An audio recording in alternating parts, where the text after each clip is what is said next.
Naniniwala po kayo sa amin ni Pangulong Duterte, sa kampanya namin ni Pangulong Duterte. I'm very much identified with the President. Naniniwala po kayo sa amin, iboto niyo po ako. Kung hindi po kayo naniniwala sa kay Pangulong Duterte, marami pong matatalinong Pilipino, including Senator Bam Aquino. Sir, would you like to comment, Senator Bam? Unang-una, hindi na po ako magko-comment tungkol kay Bicoy at yung mga paratang niya kay Sap Bongo. Kasi wala ako kaming kinalaman dyan. Gusto ko lang po magkomento na hindi naman totoo na yung grupo ninyo walang black propaganda, Bong. 2-3 taon nyo na kami bina-black propaganda. So to be fair, at least fair lang, kung gusto mo, tama na yung black propaganda, mangako tayo ngayon. Pero yung mga grupo ninyo, yung mga pakawala ninyo, yung mga nagfe-fake nyo sa inyo, itigil nyo na rin sila. 'Di ba? Kasi I mean, ikaw sabi mo kanina, hindi kayo ayaw niyo mag-black propaganda.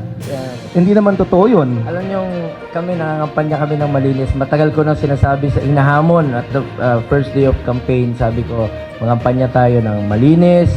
At narinig niyo ba ako? Sinabi ko na, si Bongo, hindi po ako ganun mangampanya. Sinasabi ko lang po, marami pong Pilipinong magagaling, maraming matatalinong Pilipino.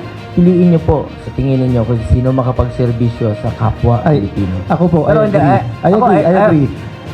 Kung magiging honest po ako sa inyo, hindi po kami gumagawa ng black propaganda. Harapan po. Okay. Hindi namin Ito po. Not our style po, Okay. Senator. Ito, meaning ko po, hindi ko rin po style yan.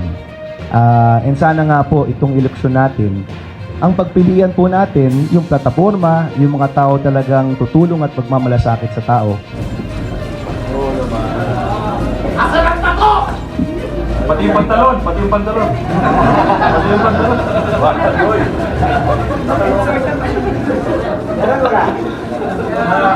Nasa puwet ng ito. Tingnan mo! Senator, bakit tingnan mo? Ayaw kawakan, ayaw kawakan. Dito lang ko, dahil baka sabihin may makeup eh. O merong allegation na pinabura mo daw, sir? Asa na yung bento sa Marks? Ba't nawala? Wala na yung bento.